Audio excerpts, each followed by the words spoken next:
Boa noite a todas, boa noite a todos. Estamos começando mais uma aula do curso de Metafísica. Hoje, a primeira aula do segundo semestre letivo de 2020. Semestre letivo que vai terminar apenas no ano que vem, apenas em 2021. Como as aulas ainda são essencialmente online, nós estamos também começando hoje o procedimento que havíamos planejado e discutido com vocês, quer dizer, com os alunos que acompanham as aulas online e com aqueles que acompanham remotamente. A gente está começando o processo de tradução dessa obra aqui, Relational Ontology, do grego Christos Ioannaras. Aqui é a versão inglesa, traduzido pelo Norman Russell. A ideia é que cada aluno ou cada dupla, dependendo do tamanho do texto, faça uma tradução em casa, com base nos recursos que tem, e aqui, a cada segunda-feira, por 1h30, que é o tempo da aula online, nós vamos ler, vamos corrigir essa tradução e vamos aprofundar a discussão filosófica do texto. Nós temos agora online a Isa Ferraz, o Alan Matoso, o Gregory... Está subindo aqui a minha coisa, não estou conseguindo ver. O Gregory, não estou conseguindo ler o sobrenome Gregory. Delonzec, a Tayane Apolinário e o Pablo Silva. Então, são 5 presentes, comigo 6. Vamos, inicialmente, passar a limpo os títulos da obra e, dentro desses títulos, aqueles que, a meu ver, me parecem mais interessantes para a nossa tradução aqui. Todos são interessantes, mas, em princípio, eu elegi alguns de acordo com o número de alunos que temos na turma. O livro tem 20 capítulos. Desses 20 capítulos, me parecem interessantes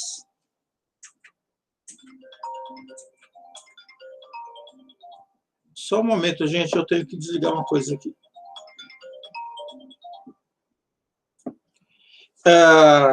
Desses 20 capítulos, me parecem os mais interessantes, o capítulo 1 ao 5, então, os 5 primeiros capítulos. Depois, os capítulos 7 até 10, então, os próximos 4 capítulos depois do capítulo 6º. E depois o capítulo 18 e o capítulo 20, o que dariam 5, 6, 7, 8, 9, 10, 11 capítulos. Nós temos 9 alunos frequentes. Eu estou considerando frequentes os que entregaram trabalho do primeiro semestre. Ou seja, esses que entregaram o trabalho do primeiro semestre, dentre os quais contam vocês 5, são os alunos que, acredito eu, tendem a terminar o ano letivo de maneira ativa, quer dizer, de maneira a estar frequentando. Tá? Bom, se nós não tivermos essas 11 pessoas, não tem problema. Se nós não tivermos 9 pessoas, também não tem problema. O importante é que a gente traduza alguns desses capítulos. E, claro, traduza os capítulos que a gente vai ler aqui, né, na sala de aula. O primeiro capítulo, e aí eu vou já fazer o compartilhamento com vocês. O primeiro capítulo eu não vou colocar para ser escolhido. Por quê? Porque ele é um capítulo de apresentação e fica muito em cima. Né? Se eu for esperar alguém traduzi-lo, nós perdemos boa parte da aula, pelo menos da aula de hoje, que eu acredito vamos ter tempo para ler alguma coisa. Então, os 5 primeiros capítulos são esses. Relation in our linguistic code, quer dizer, relação, o termo relação no nosso código linguístico. Methodological boundary markers, que é marcadores de fronteira metodológica, dos limites metodológicos. Algo mais, something more than the mood of nature. Algo mais que o modo da natureza. The difference between desire and urge. A diferença entre desejo e impulso. Libido and sexuality. Libido e sexualidade. Esses, os 5 primeiros capítulos, me parecem essenciais para que a gente possa fazer a tradução. O 5º capítulo, libido e sexualidade, ele já foi escolhido. A Letícia, ela não está podendo vir às aulas, mas ela está acompanhando a partir dos recursos que ela tem. E hoje, ela entrou em contato comigo, já pedindo para fazer a tradução desse capítulo aqui, libido e sexualidade. Ela vai fazer individualmente. Esse primeiro capítulo, Relation in our linguistic code, a relação, o termo relação no nosso código linguístico, eu não vou passar para vocês fazerem, porque eu mesmo vou fazer a leitura dele com vocês, fazer a leitura já traduzindo, tá? Ficariam, então, os 3 capítulos do meio. O 2, marcadores dos limites metodológicos, ou da fronteira metodológica. Alguém está chamando aqui, espera aí.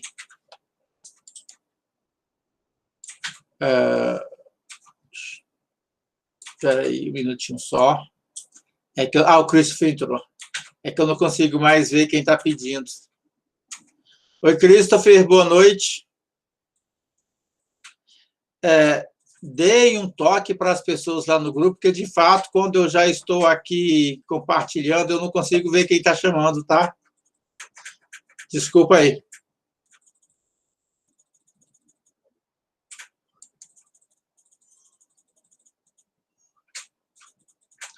Faz para que todos enviem mensagens. Tá ok. Não tem como entrar direto, não, né? Vocês sabem? Porque aí eu não precisaria vir para aceitar. Se vocês descobrirem, vocês me falam. Tá? Eu vou voltar lá para o texto. Então, retirando o 1 e o 5, ficariam esses 3 para a gente poder escolher.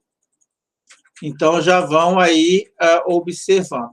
Esse sobre as fronteiras ou os limites metodológicos são aproximadamente 5 páginas. Ó. Vai da página 4 à página 10. Se nós tiramos a página 10, porque é onde começa o próximo, vai da 4 a 9. Então, aproximadamente 5 páginas. O segundo, algo mais que o modo de natureza, vai da 10 a 18. Então, tira 18, 7 páginas. Tá? E a diferença entre desejo e impulso dá 18 a 23. Tira 23, vai dar mais ou menos 5 páginas. Professor. Todos os 3 dá para fazer individualmente. Se... Oi? Se já der para escolher o capítulo, eu gostaria de ficar com esse capítulo 4. O 4? E fazer Então, individual. ok, ninguém pediu, é seu. Beleza, então. A não ser que mais alguém peça, e aí a gente discute, a gente tira aqui no palitinho. Uhum. Tá bom, Pablo? Então, o Pablo escolheu o 4. Anotem aí. Eu já vou anotar aqui também, peraí. Senão eu acabo esquecendo. Eu já vou anotar aqui. Então, o 5 é a... Como é que é o nome dela? Eu falei? Letícia. Letícia, 4, o Pablo. O 1, vou colocar eu aqui, né? Mas vamos ser nós. Então, aqui temos o 2 e o 3 agora. Eu vou continuar aqui a explicação deles, e aí depois a gente passa a limpo de novo. Vocês estão vendo, né? Então, o Pablo escolheu o 4, ficamos, então, o 2 e o 3. Depois, eu vou pular o 6. Pode falar. Eu vi também, achei interessante o capítulo número 19. É apenas 5 páginas, se ninguém for pegar ele, eu também gostaria de traduzi-lo. Eu acho que até o ano que vem dá. Uhum. E esse É o mal, é o final uma expressão também da racionalidade ou liberdade. Esse aqui, eu tinha retirado ele, Pablo. Mas a gente pode colocar, você querendo, sem problema, tá? A ideia é de fazer aquilo que vocês têm desejo de fazer, que vocês têm vontade de fazer. Tá bom? Então, tá. Depois a gente anota o 19. Então, aí eu pularia esse aqui que fala das bases ideológicas do naturalismo, que o Ian Arias vai criticar isso, tá?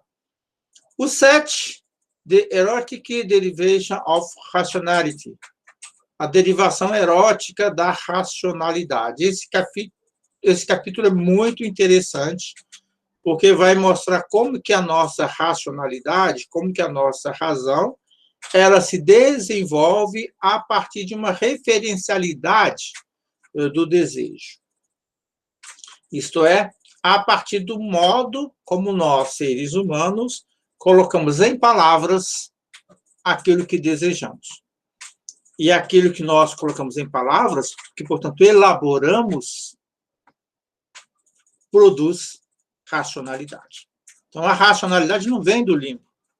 Ela se produz a partir desse processo concreto de elaboração do nosso desejo. Esse capítulo aqui vai dar 31 a 36, então mais ou menos 5 páginas também. A média dos capítulos são 5 páginas. Depois, Brain, Consciousness, Subject, Cérebro, Consciência, Sujeito. É um capítulo que eu ia tirar, sabe? Mas tem pessoas aqui que estudam a consciência. Brincadeira. Então, eu deixei. É um capítulo também bastante importante, tá? Que vai mostrar como que surge em nós essa coisa da racionalidade. Como que em nós a noção de relação emerge. E como que de um cérebro nós passamos a uma consciência e de uma consciência a sujeito. Depois o 9, Again, the Semiology of Relation. Ele está entrando aqui na questão do sentido da relação. Aqui a semiologia, né, a ciência desse sentido, a ciência que trabalha essa noção de sentido, e no caso aqui o sentido da relação. The Causal Mode of Freedom, a questão do modo causal da liberdade. E eu pularia agora do 11 para o 18. Eu não faria nenhum desses aqui. Embora eles sejam todos interessantes, incluindo esse aqui, ó, Beauty as Invitation to Relation. Beleza como convite à relação. Se alguém quiser fazer esse aqui, como aquele lá que eu falei com o Pablo, fiquem à vontade. Eu só estou tirando eles porque eu estou considerando aqueles outros como fazendo um conjunto, tá? Professor. E na medida que fazem um conjunto, nós podemos até pensar depois, futuramente, por que não, em publicar isso. Se vocês acharem interessante, quiserem participar desse movimento. Professor, eu me Oi. interessei no 10 e no capítulo 12. No 10 e 12? Eu sei que o 12 não está na seleção do senhor, mas eu me interessei mesmo. Não, mas você querendo, a gente coloca assim, porque a ideia é que eu vi o seu paper, achei muito legal. Estou corrigindo já aí, viu? E aí eu vi que você está estudando a religião. Então, podemos colocar assim. Depois vocês me confirmam de novo para eu anotar tudinho aqui. Tá, Tayane? Tá bom. Então, o 10 e o 12. Isso. Beleza. Vamos passar, então, para o final, aí eu venho anotando depois. Então, aqui, hypostatic rationality and ontic indeterminates. Professor, pode, assim, excluindo a que o pessoal vai traduzir, eu traduzo todo o resto, porque são capítulos curtos, são bem curtinhos. Bem facinho de traduzir. Então, daí só o pessoal escolhe o que eles vão fazer, e daí o resto eu me disponho daí a traduzir. Bacana, mas só um ou dois vai valer como nota. Não, brincadeira, a ideia é fazer, já é a nota, tá, gente? Nós chegamos a um entendimento no departamento que, com essa situação da pandemia, nós vamos flexibilizar, quer dizer, nós já flexibilizamos a questão dos trabalhos. Então, por exemplo, quem entregou aquele trabalho que vocês já entregaram, dia 12, basicamente, vocês vão ter entre 8 e 10 pontos ali. A nota mínima vai ser 8. E, claro, a nota máxima vai ser 10. Com a possibilidade de quem tirar 8 ou 9 refazer, né? Para ter uma notona nesse ano. Mas eu gostei da maioria dos trabalhos que vocês já entregaram. Então, para a tradução, vai ser a mesma coisa. Fez a tradução, tem a nota. A correção vai ser feita aqui junto, todo mundo vai participar. Tá? Por isso que seria bom também, eu falei na aula anterior, que as pessoas viessem na aula online para a gente poder discutir os textos juntos. Mas, claro, alguns não vão poder, infelizmente. Então, por isso, eu já agradeço aí o Christopher com essa, como é que eu posso dizer, Christopher, com essa dádiva. E eu quero sim, tá? Você podendo, vamos fazer sim, porque eu penso que mais adiante, o ano que vem, né, a gente pode estar publicando isso. A gente tem que entrar em contato com a editora norte-americana, porque nós estamos traduzindo do inglês, e eles liberando, como é uma editora religiosa, eu acredito que eles não vão fazer objeção. Ou seja, o objetivo principal de uma editora religiosa não é o lucro. Então, é possível que eles liberem aí os direitos autorais para a gente poder estar publicando. Então, eu penso que, se a gente puder fazer isso, nós aqui vai ser uma contribuição imensa para a filosofia, para o próprio departamento e para cada um, né? Vocês aí nos seus objetivos de pesquisa podem ganhar bastante com isso. Bom, então, feitos os agradecimentos, só passamos aqui para o finalzinho. Racionalidade hipostática, aqui é uma referência ao neoplatonismo, e indeterminação ôntica. E aqui está entrando num debate, num diálogo com Heidegger. E in what circumstance this significa relational ontology is literally true? Em que circunstâncias o significante ontologia relacional é literalmente verdadeiro? E aqui há uma tentativa dele de comprovação da tese, que é introduzir essa noção de ontologia relacional na filosofia. Bom, considerando, então, o que já falaram o Pablo e a Tayane, Tayane, me repita, 10 e 10 12? e 12. 12. Então, 11 e 12. Tayane. Pablo, 19, né, Pablo? Aí, ô Christopher, vamos aguardar o pessoal, tanto agora, né, na discussão aqui, quanto depois.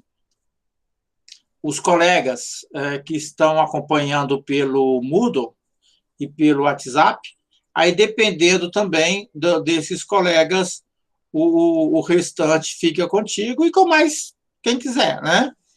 A gente conseguindo, eu falava aqui antes de você chegar, a gente conseguindo fazer as traduções em casa, fica mais fácil aqui, porque a gente lê direto na tradução, comparando com o original. Então, já podemos fazer alguma correção, já podemos aprofundar a discussão filosófica, porque vai ser na discussão filosófica que a coisa vai pegar mais, né? Porque o texto ele é bem gostoso de ler e, como você falou, é fácil traduzir. Eu traduzi hoje, eu acho que meia hora, ou menos do que isso, todo o primeiro capítulo. Só que eu não escrevi nada. Foi só na leitura e tirando algumas dúvidas, pesquisando. Então, assim, não haverá muita dificuldade. Claro que para alguns haverá mais dificuldade. Claro que haverá para alguém.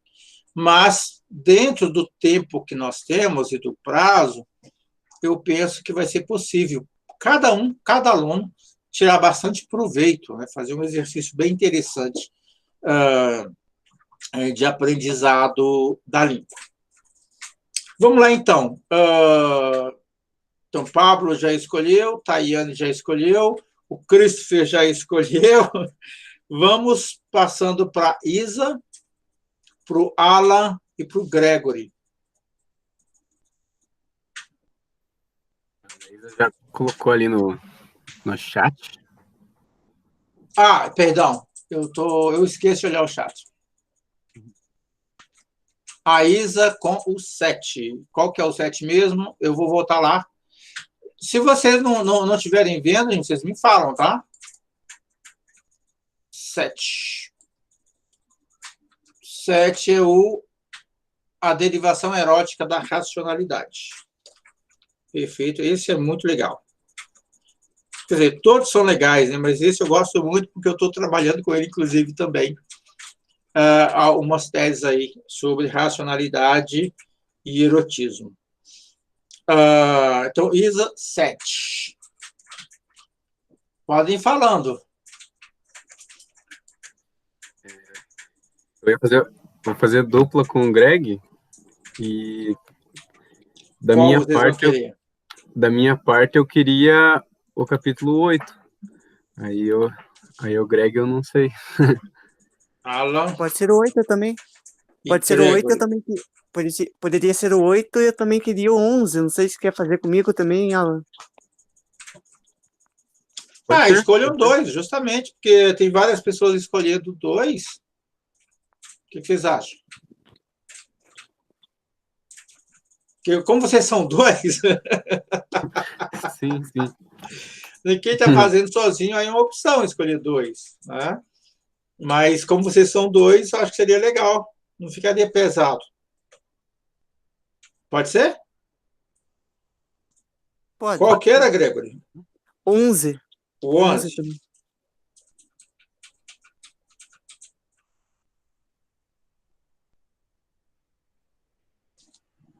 Tá, então acho que aqui é isso. Então, Isa escolheu, Pablo, Alan, Tayane e Gregory. O Christopher, para constar aqui, tipo 1 ou 2, você gostaria de fazer alguma especificação?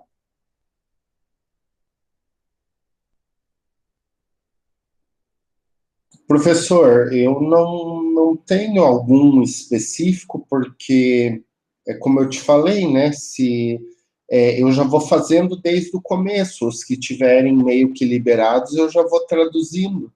E daí então eu vou te fazer uma sugestão, ou um pedido. Fazer o 2 e o 3. Tá, tudo bem. Tá? Porque o 1 a gente já vai fazer agora juntos. Tá? Uhum. A gente já faz agora o 1 juntos. Eu não sei se daria tempo de terminá-lo até as 9. Não está escrito, eu não escrevi nada. Então, eu pediria a alguém também que, se pudesse escrevendo enquanto a gente vai fazendo junto aqui, eu agradeceria. Ou então você mesmo, se você se prontificar, é claro. Sim, mas claro. é só para constar aqui e para a gente também não... Por exemplo, nós temos 5 presentes aqui. Vai que ninguém escolha o 2 e o 3, mas alguém lá que está acompanhando pelo Moodle o escolha.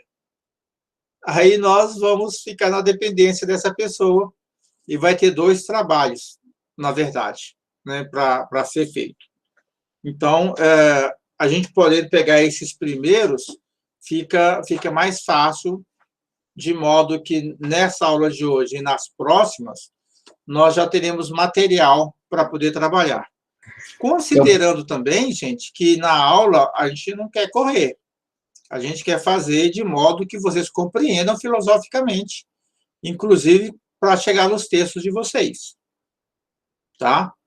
A minha ideia é que até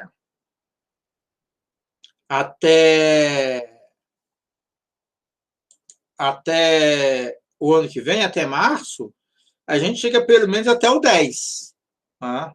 Eu não vou garantir a gente ir além disso. Tá? Mas até o 10 eu creio que a gente consegue chegar. Seriam de 10 a 20 aulas, que é mais ou menos o que nós vamos ter. Tá? Eu acho que no total são 36 encontros, não é isso? 36 encontros de 4 horas aulas. Nós já tivemos mais ou menos a metade, um pouco mais da metade. Então, teremos mais ou menos isso também. Então, se a gente tiver o quê? 20 aulas até lá, nós podemos, talvez, conseguir trabalhar 10 textos. Acredito eu. Né? Acredito eu. Ok? Então, eu vou colocar aqui o Christopher no 2 e no 3, só para constar. Eu já deixo para semana que vem, eu já deixo 1, 2 e o 3 prontos. Isso. E aí os colegas escolhem os outros, tá bom? Aí, ô Christopher, eu também te pediria o seguinte, então, já que você está se oferecendo, de junto comigo, e você que faz isso profissionalmente, então, assim, eu vou ficar com muita gratidão se você nos ajudar também nas correções. Pode ser?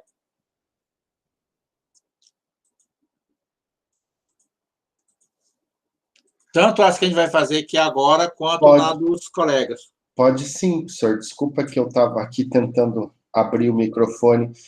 Não, tem problema. Sem problema. Posso corrigir, ajudar os colegas também. Quem tiver dificuldade, precisar de um toque, eu estou à disposição. Isso. Perfeito. Pessoal, então, acho que é isso a primeira parte da aula. Tá? Nós já fizemos aqui, então, a divisão. Se a Isa quiser fazer mais algum capítulo depois, ou a Letícia, viu, Letícia? Eu sei que você vai nos assistir. Ou outros colegas que a gente ainda não sabe, também podem propor, tá? E a gente vai fazer desse modo. O Christopher e eu vamos estar aqui dando o suporte. Quem souber um pouco mais também vai estar dando suporte. E, filosoficamente, aqui na aula, a gente vai estar trabalhando os conteúdos propriamente filosóficos. E no horário de AA, como nós não temos aula física, aula na universidade, os AAs eu estou fazendo da seguinte maneira: vocês entram em contato comigo e eu tiro a dúvida no horário marcado previamente, seja no WhatsApp, seja no Moodle, onde for. Tá bem? Eu não estou seguindo um horário fixo para atendimento ao aluno. Bom, dito isso, então, vamos repassar aqui.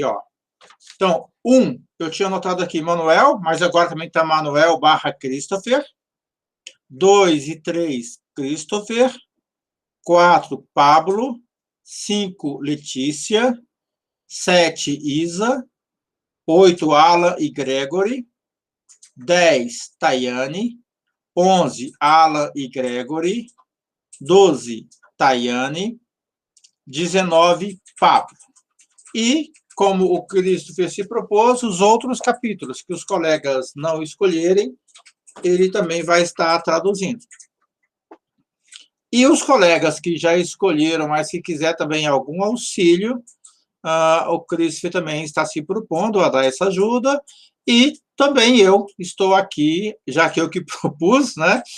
Eu também estou aqui para dar esse suporte. E aí é só os colegas marcarem o horário de AA. E daí, Christopher, a parte filosófica também, conta comigo. Qualquer dúvida filosófica na sua tradução, nós estamos aí para essa discussão, tá bem? Tudo bem, professor. Qualquer termo técnico que eu tenha alguma dificuldade, eu vou te consultar. Isso. E eu tendo dúvida também, a gente vai pesquisar as outras obras do Yanaras, porque alguns textos, eles acabam sendo subsidiários de outros, né? Por exemplo, o Pablo se interessou por ler outras obras dele, essas obras estão à disposição em PDF, então quem mais também quiser, é só falar e a gente vai estar passando para vocês, ok? Bom, são 8h10. Nós temos 50 minutos. Vamos começar a leitura e a tradução do primeiro capítulo? Eu tenho uma dúvida e uma sugestão também, que depende da dúvida. No caso, a gente vai... Cada pessoa vai apresentar o seu capítulo nas aulas para a gente discutir, né? Isso. Na verdade, a gente vai traduzir junto aqui. Você vai preparar em casa e vai trazer, e a gente vai discutir junto. E aí, no final do semestre, você entrega como trabalho, como um paper.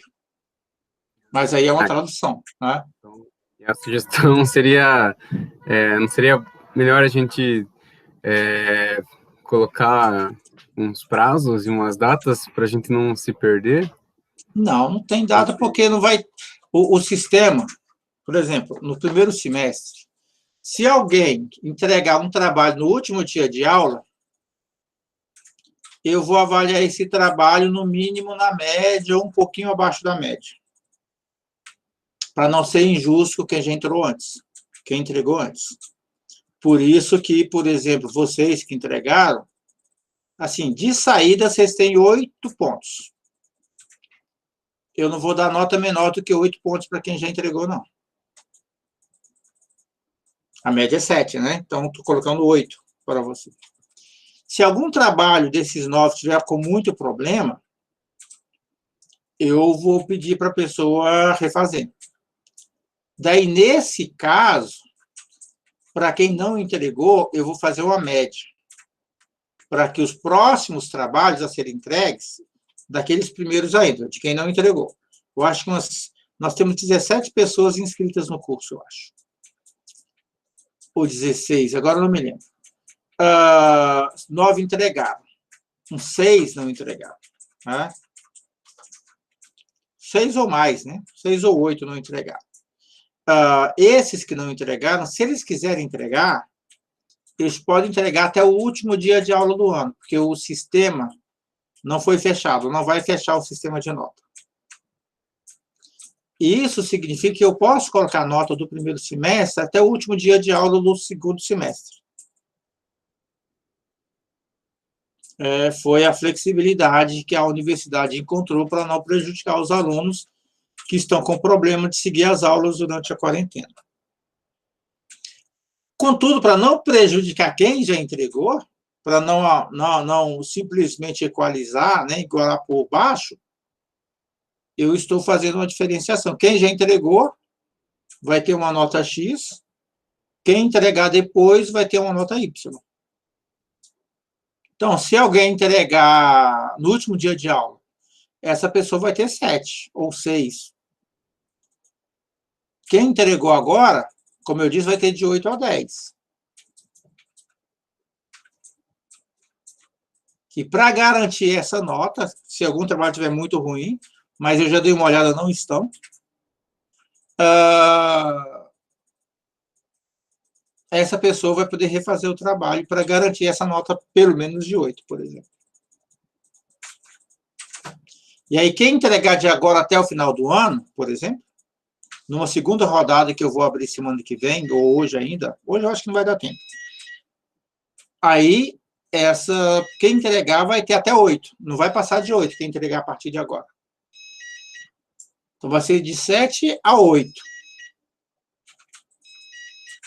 E quem não entregar agora, lá no último dia de aula, quiser entregar, aí vai ser uma nota que o valor máximo vai ser o valor mínimo de quem entregar agora.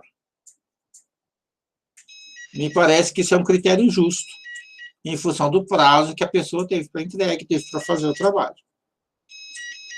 Porque nós ficamos 1 mês, 2 meses falando disso, né? Nós começamos as aulas em agosto e recolhemos, e já falamos no primeiro dia de aula sobre isso. E pegamos no dia 12. Então, foram quase 2 meses de preparação. Além de que trabalhamos os tópicos do professor anterior. Quem quis fazer aqueles trabalhos dele, fez os trabalhos dele. Quem quis fazer outro, foi liberado fazer outro. Então, assim, foi, a meu ver, foi algo bastante flexível, né? Foi algo bastante justo, em função do tempo e do movimento que houve. Tá? Bom, gente, desculpa, aqui tem um telefone dando problema. Então, em vista disso, a meu ver, é justo o critério de a nota mínima de quem entregou antes seja a nota máxima de quem entregou depois. Eu devo abrir o sistema de amanhã até segunda-feira, para quem não entregou, entregar dentro desse critério. Tá bom, Alan? Aí é o seguinte, para esse de agora, você vai poder entregar até o último dia de aula. No fundo, eu não vou fazer uma correção, tipo, o Alan errou aqui, vou tirar um ponto. Não vou fazer essa correção. A correção vai ser o aprendizado. Essa é a ideia. No fundo, isso deveria ser em todos os cursos, em todas as épocas, não só durante a pandemia. Só que nós não estamos acostumados com isso, infelizmente. Ser humano, Brasil... No Brasil, nós não estamos acostumados com isso, só aprender pelo prazer de aprender. Mas, nessa pandemia, sobretudo nessa tradução, a gente quer fazer dessa maneira. Então, você vai fazer sua tradução. Alan está aqui, 8, né? Então, vamos supor que a gente consiga discutir o seu texto do Gregory em dezembro. Vai ser 2 aulas para discutir esse texto, provavelmente. Qual que é o aprendizado, qual que é a avaliação? A discussão ali do que vocês fizeram. Qual que vai ser a nota? Tomara que seja 10. Se vocês entregarem lá na frente no dia certo. E vocês vão entregar no dia certo, evidentemente. Então, essa é a ideia. A correção vai ser todo mundo aqui junto. Tipo, eu tenho uma ideia, o Christopher tem outra, o Pablo tem outra, a gente vai discutir filosoficamente, tecnicamente, linguisticamente. Qual que é a melhor opção? O que a gente está querendo dizer com essa palavra? Então, essa vai ser a avaliação agora, nesse semestre. E não se você domina o conteúdo para poder replicar ele para outro. Ok? Acha legal? Pode ser, pode ser.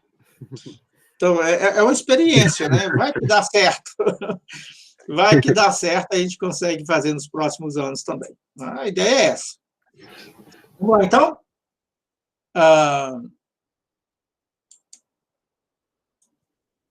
alguém gostaria de ler o inglês no inglês? Gostaria, Christopher, de ler para nós o inglês? Sim, posso ler, professor. Posso começar? Oi? Posso Só deixa começar? eu aumentar aqui. Aí depois nós vamos traduzindo período a período, tá, gente? Por favor, pode começar aqui. Aí separa em cada parágrafo e a gente traduz, tá? Tá. Relation in our linguistic code. Can we speak of a relational ontology in Greek, an ontology of relation? Is this an expression consistent with the semantic content of the meaning of the words constituting it? An expression consistent also as a structured group of meanings with linguistic logic? Ok. Então, belíssima leitura aí do Cris. Vamos ver se a gente dá conta da tradução. O título é bem fácil, né? Relação em ou no nosso código linguístico. Relation, vocês percebem que está com itálico. Então, nós temos aqui o termo. Sempre que tiver o termo em itálico, é uma menção, a gente usa essa palavra na filosofia, é uma menção ao termo. Não é uma citação, não é uma ênfase, mas é uma menção. Nesse caso aqui, pelo menos, é. Claro que em alguns momentos vai ser não citação, mas uma ênfase. Por exemplo, quando ele fala aqui of a relational ontology. Tá? Aqui não é uma menção. Aqui ele está usando o termo propriamente dito. Ele poderia até colocar entre aspas duplas aqui, mas ele preferiu, o tradutor, mas já estava no grego assim, ele preferiu usar o itálico. Mas aqui não, porque aqui ele faz a referência direta ao código linguístico. Então, numa tradução, não sei se você concordaria, Christopher, para deixar explícito, a pessoa pode até dizer o termo relação. Só que não é legal daí, porque a gente tem que seguir o estilo do autor. Tá? Então, no estilo, ele está pressupondo já que o leitor saiba que aqui o que está em jogo é o termo relação. Essa palavra relação, e esse é o nosso objetivo aqui, ela é também uma categoria da filosofia. Vocês lembram-se disso?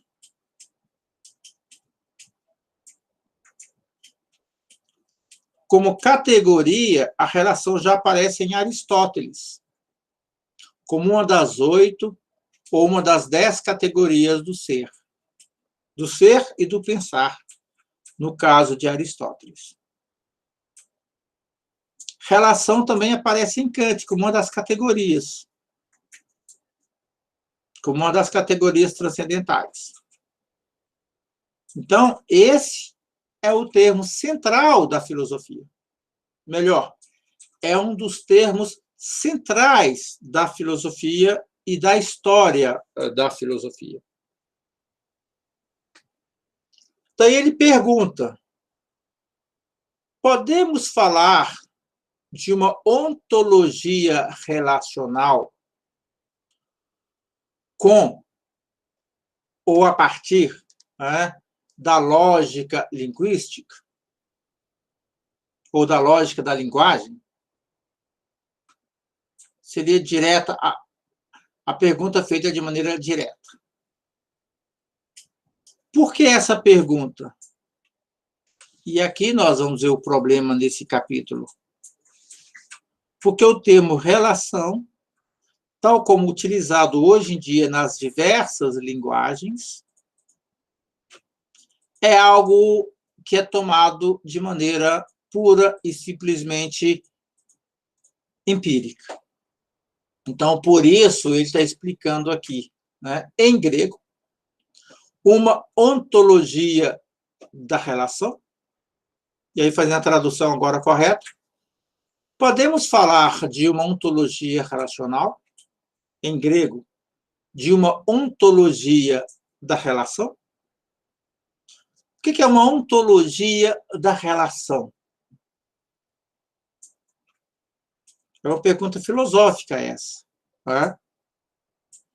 E vocês verão nesse texto nesse primeiro capítulo já, que ele tem tudo a ver com aquela discussão nossa das primeiras aulas. Aquelas aulas que eu dei de introdução à ontologia, de introdução à metafísica, na qual eu disse, não importa o trabalho que vocês fizerem, o paper, não importa o paper que vocês fizerem, o que importa é o conteúdo metafísico desse paper.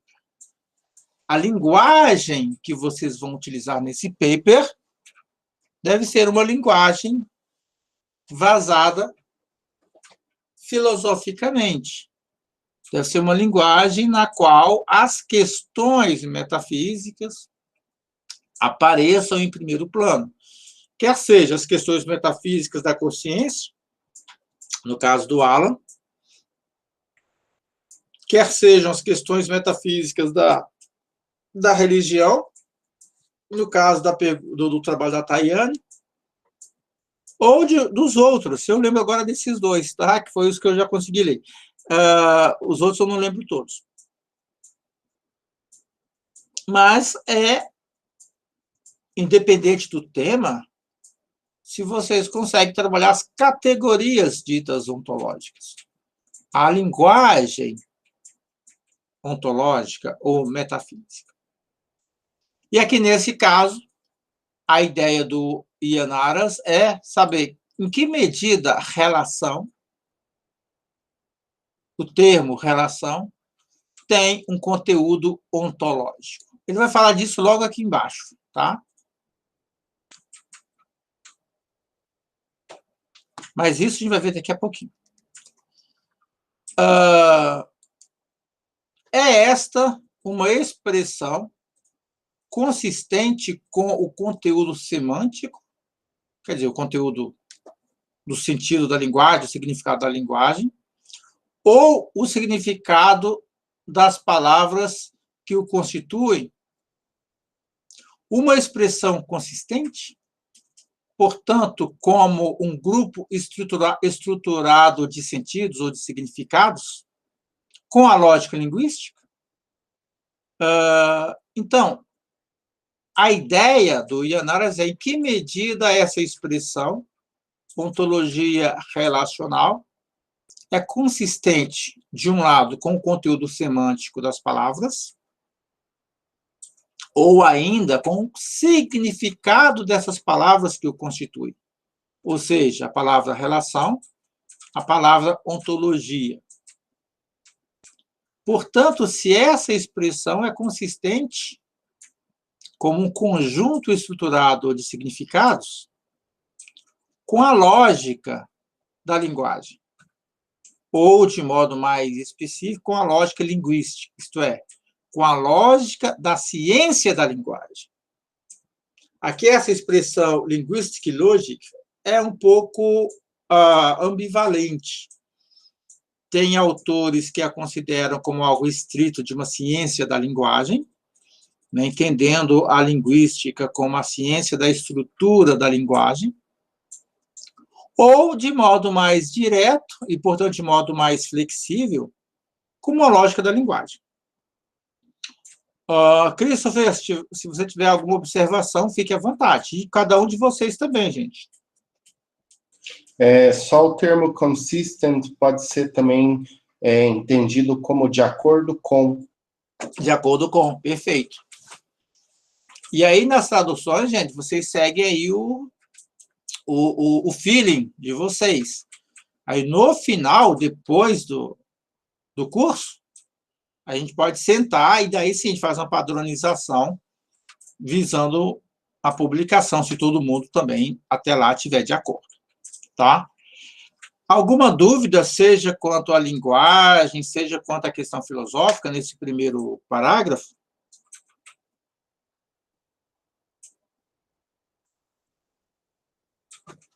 Eu tenho que ver se vocês anotaram, eu tenho que ver, não consigo ver daqui. Não, né? Não tem nada anotado. Alguma dúvida? Ou podemos avançar? Podemos?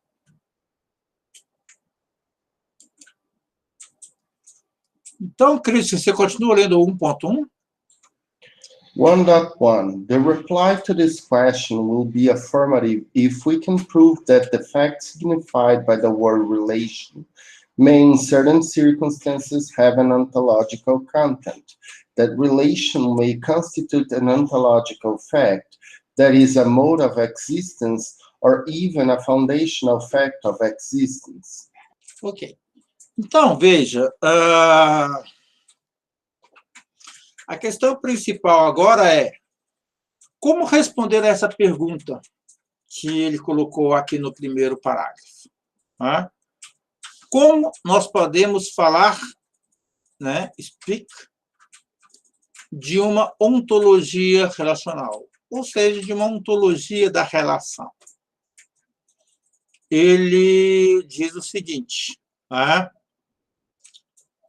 Ele diz o seguinte, a resposta a essa questão pode ser ou poderia ser afirmativa se nós pudermos provar que o fato, e aí ele usa a palavra fact, né? Que o fato significado pela palavra relação pode, em certas circunstâncias, não será em todas, mas em certas circunstâncias, ter um conteúdo ontológico. Então, aqui é um termo central esse, conteúdo ontológico. O que é um conteúdo ontológico? Lembram, nas primeiras aulas, que nós falamos justamente do ser. E falamos do ser no sentido bastante distinto daquele da metafísica tradicional, para a qual o ser é um conceito abstrato, para a qual ser é idêntico a ente. Portanto, aquilo que nós chamamos de conceito do ente. O conteúdo ontológico aqui não é isso, mas é algo distinto. Ele fala que relação pode constituir um fato ontológico. Então, conteúdo aqui é sinônimo de fato. É sinônimo de um acontecimento. Se nós aproximarmos, se nós identificarmos a palavra conteúdo com a palavra fato. Né? Fato é aquele que resulta de uma ocorrência, de um acontecimento. Então, conteúdo ontológico, na medida em que é aqui, né, posto como sinônimo de fato ontológico, tem a ver com um acontecimento. E a palavra acontecimento é fundamental numa perspectiva de uma metafísica pós-moderna, porque ela tem a ver com o acontecimento de ser. Ou o acontecimento do ser, se vocês quiserem. Mas eu prefiro de ser, por quê? Porque não há algo como o ser. Né? A ser. Eu sou, cada um de vocês é, o planeta é, e assim por diante. Mas, além disso, eu existo. Cada um de vocês existe. Mas o planeta continua apenas sendo. Então, aqui, esse conteúdo ontológico e esse fato ontológico tem a ver com esse finalzinho aqui, que é o modo de existência. Então, isso é o principal aqui, tá? Que é um modo de existência. Ou, ainda, ou até um fato fundamental da existência. Ou seja, para que haja existência, na perspectiva do Ian Aras, para que eu possa existir, eu, Manuel Moreira da Silva, eu tenho que ser um fato ontológico. Tem que haver algo que funda essa existência minha. E o que funda a minha existência? A minha decisão. A minha escolha por uma possibilidade de ser. Está claro isso para vocês? Vamos inverter agora, fazer uma pergunta filosófica, depois o Christopher vem também dando uma palhinha da tradução. A minha dúvida é sobre a tradução. É fundamental ou fundacional? Fundacional, perdão. Só isso. Porque aqui tem a ver com a fundação, né? Eu falei fundamental, modo de dizer. Mas é fundacional. Foundational. Tá? Mais alguma questão, gente?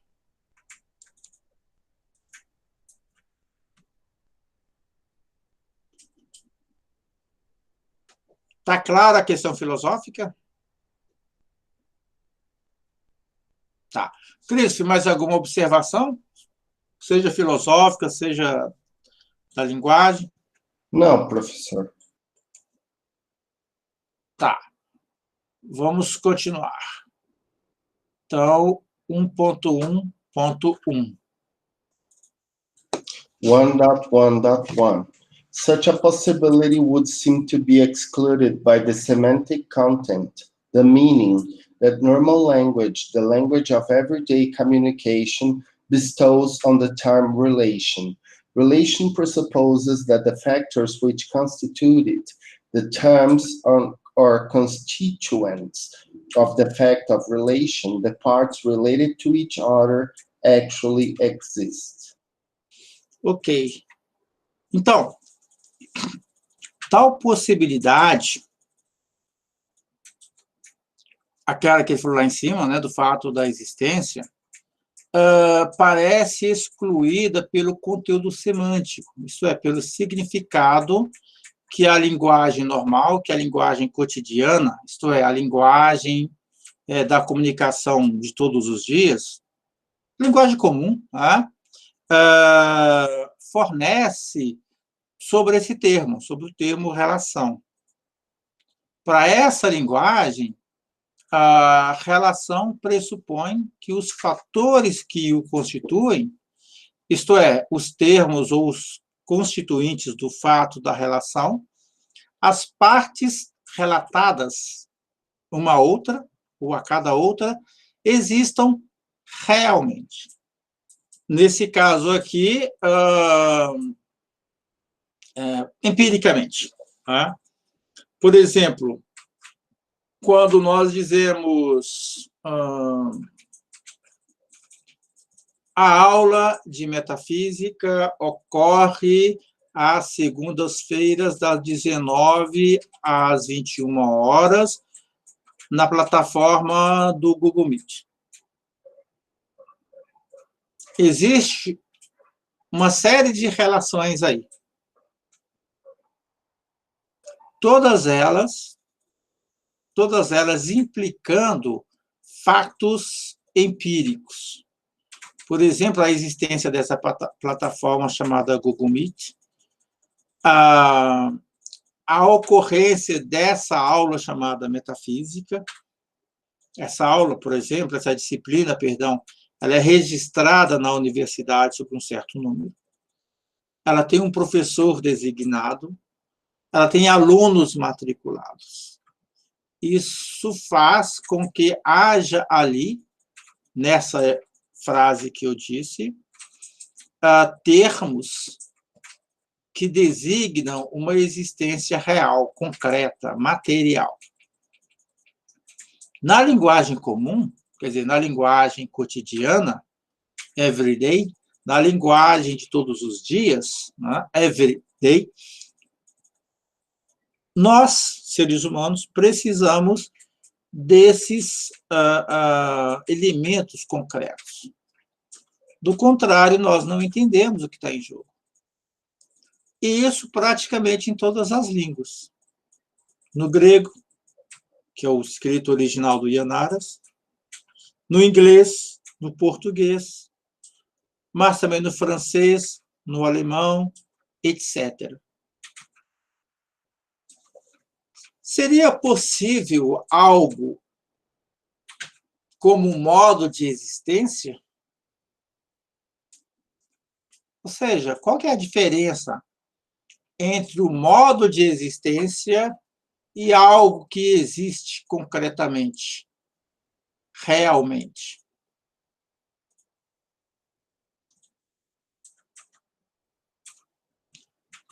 Vocês conseguem perceber essa diferença?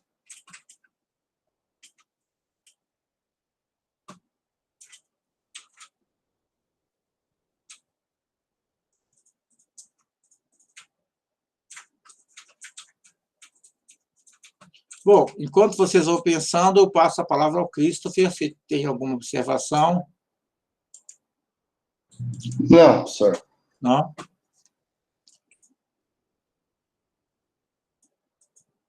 Deixa eu ver as carinhas aí que estão aparecendo.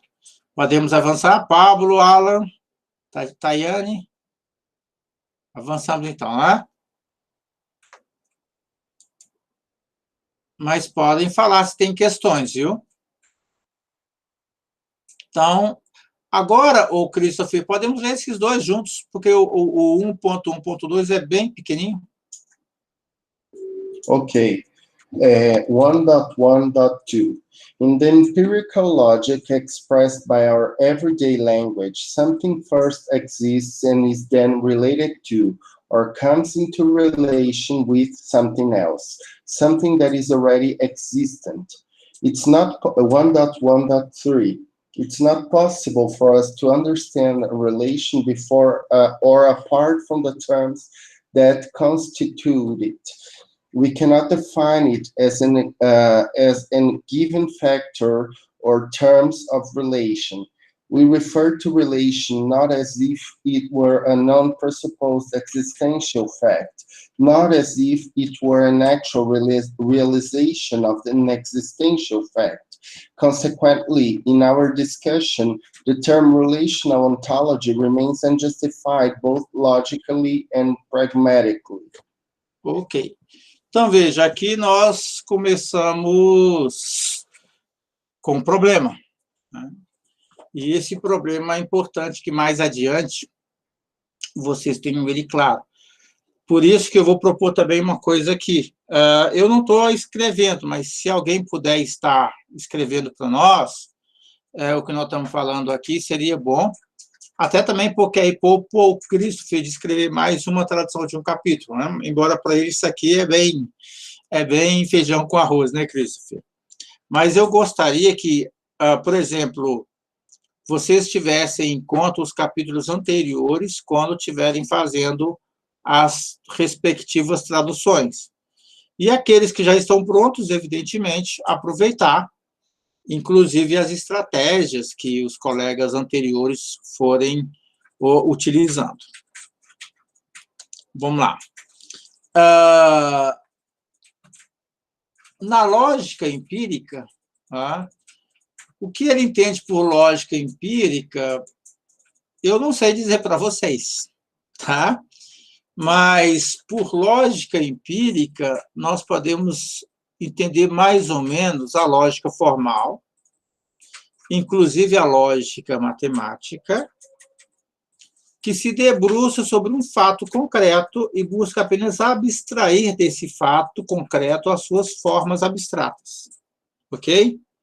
Então, é isso que ele está chamando de lógica empírica. Eu tenho um fato, por exemplo, eu tenho um copo com água. Eu vou dizer, há algo que é um copo, então existe um X, tal que X é um copo, e esse copo tem água.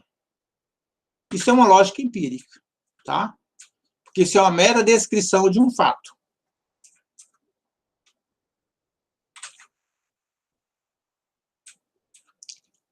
Então, na lógica empírica, expressa por nossa linguagem cotidiana, existe primeiramente algo, ou algo primeiro existe. Aqui eu vou precisar da sua ajuda, tá, Christopher? Porque nós podemos ter variações aqui nessa tradução. E então, relatado a, ou é relacionado a. Então, existe primeiro alguma coisa. Então, alguma coisa primeiro existe, ou primeiramente existe. E só a partir disso, ela é relacionada a. Então, aqui tem um fato empírico. Há um copo. Tá? Então, é o que primeiro existe aqui, nessa relação. Só depois disso, ele é relatado a alguma coisa. Por exemplo, água dentro dele. Então, eu estou relacionando o copo com a água. Ok?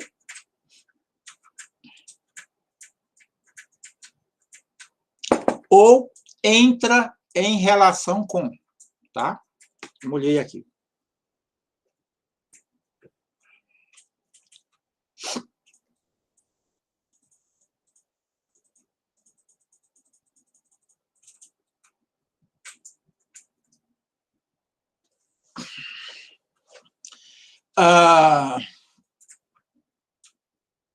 Com algo outro, ou com alguma outra coisa.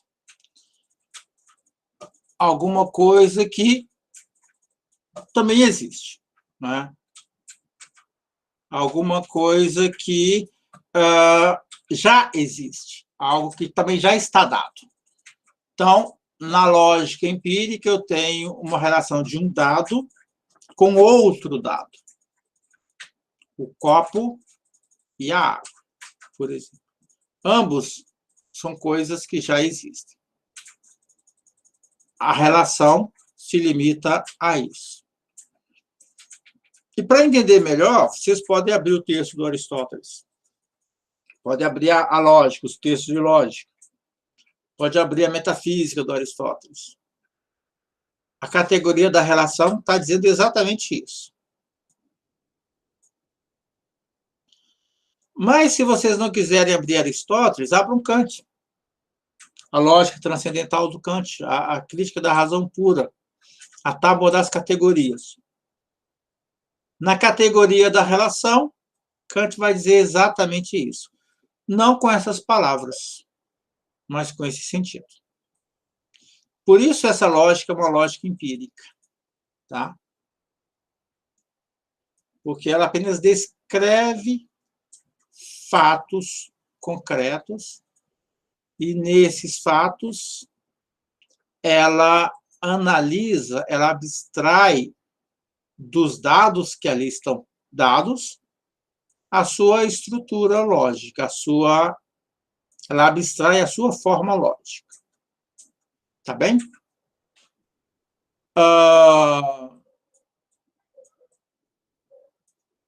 Então, não é possível para nós quem? Para as pessoas, tá? Que usam uma linguagem, entender uma relação antes ou à parte, separada, dos termos que a constituem. Então, não tem como entender a relação em abstrato, se nós partirmos da lógica linguística, ou da lógica da linguagem, tal como ela se apresenta a nós.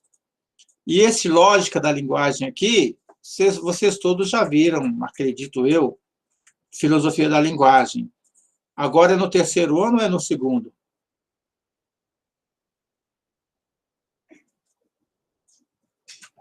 No curso, vocês têm filosofia da linguagem em que ano? Terceiro ano, professor. Terceiro ano? Bom, então, provavelmente, alguma coisa vocês já viram, né? Estão vendo ainda. Vai ser até bom que vocês vão poder comparar essa aula aqui com a aula de filosofia da linguagem. Mas, fora Heidegger, todos os outros partem de um dado. Tá? E, portanto, não tem como entender a relação, ou uma relação,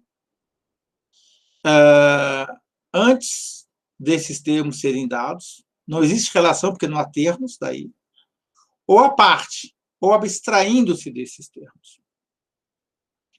Então, ele diz, não podemos defini-la como... Aqui há um erro de singular e plural, ele usou when, mas ele tinha que tirar o when, que seria uma. No inglês, né? Isso. Verdade. It as given factors or terms of relation, tirando aquele n porque é plural. Isso, não precisava do n. Então, não podemos defini-la como fatores dados, né? Vamos usar assim, então, ou termos de relação ou da relação. Temos aí um problema.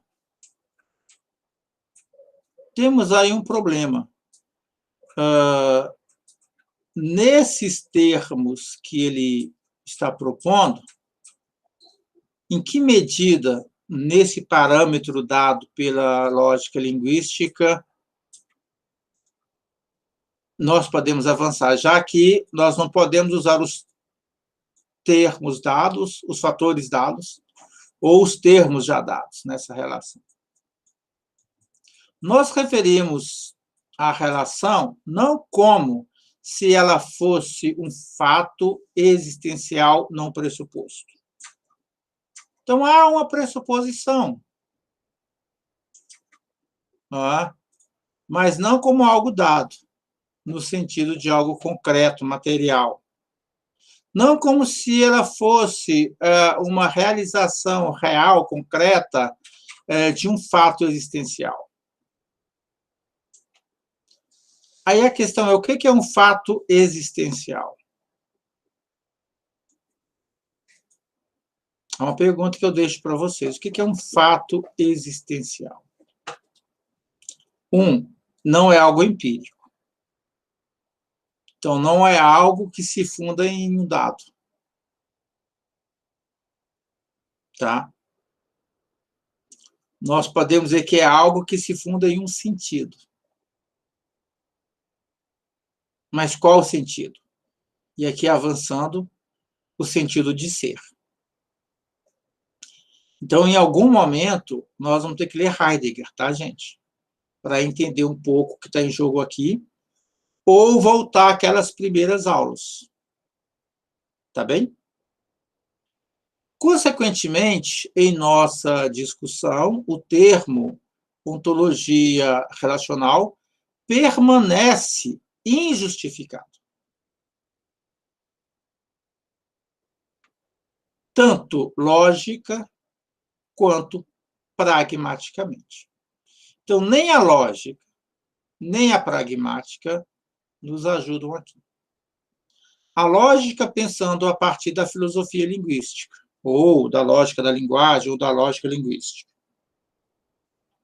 Porque aquela expressão lógica linguística também pode ser entendida como filosofia linguística, tá? Ele está dialogando aqui com os seguidores do Wittgenstein e outros.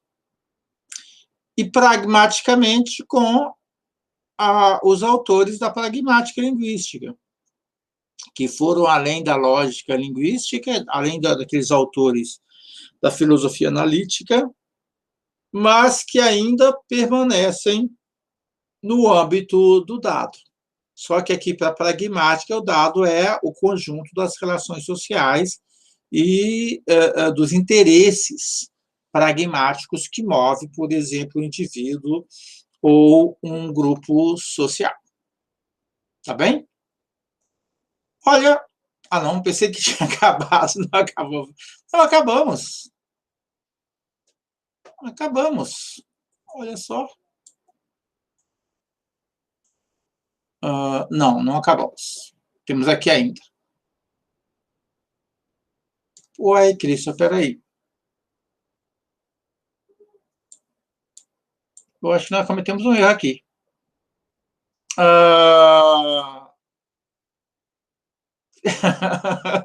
Sim, passamos para a parte errada, por isso que deu.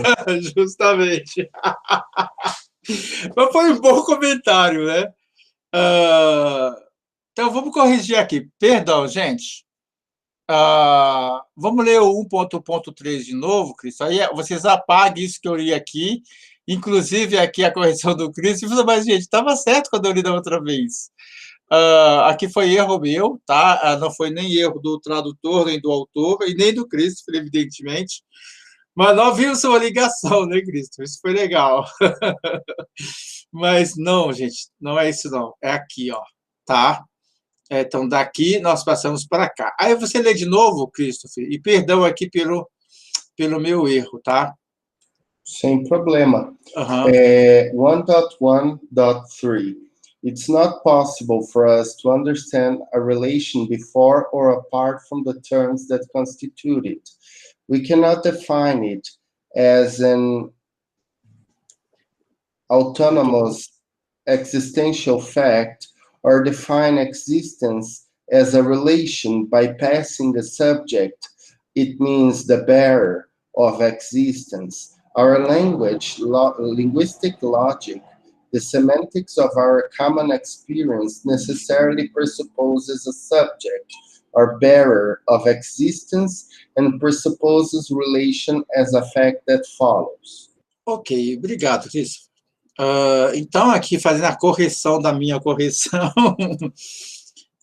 o primeiro período nós já lemos, ok, a gente não precisa repetir.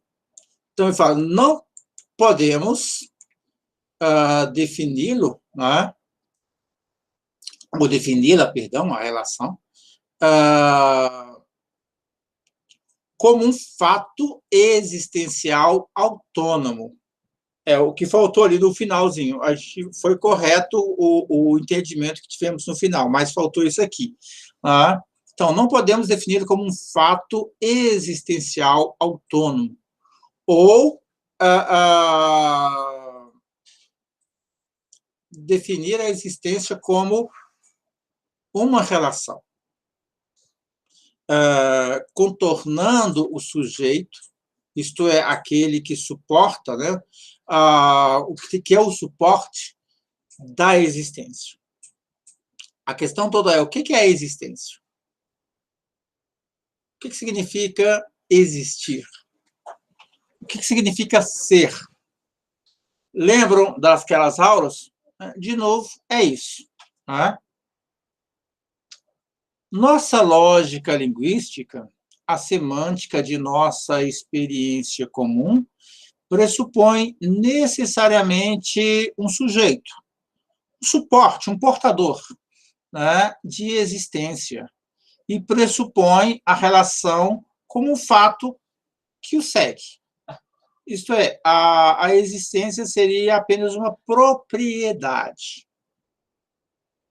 O Heidegger, não me lembro agora se é no parágrafo 9 ou se é no 16, podemos ver isso depois, ele fala exatamente isso. A palavra existência não é uma propriedade, tal como ela está sendo usada em Ser e Tempo. Ela não é uma propriedade das coisas, tal como era na filosofia medieval. Existência é um termo que implica o ser aí de um ente, que é aquele ente que pergunta pelo sentido do seu ser. Então, essa existência da qual ele está falando aqui não é uma existência no sentido de uma propriedade, de uma característica de algo que é. Por exemplo, quando eu falo que a pedra existe, que a pedra tem uma existência, não é dessa existência como propriedade, mas é da existência como um existencial, ou seja, como um modo de ser, como ele falou no início. Tá bem? Nós vamos parar por aqui, que já vão dar 9 horas, mas aí fica aberto também para o Christopher, para cada um de vocês fazerem as observações que considerarem pertinentes.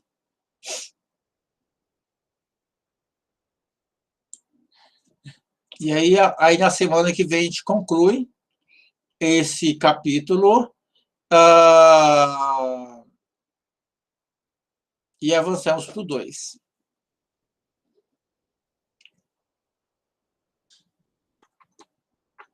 Alguma observação?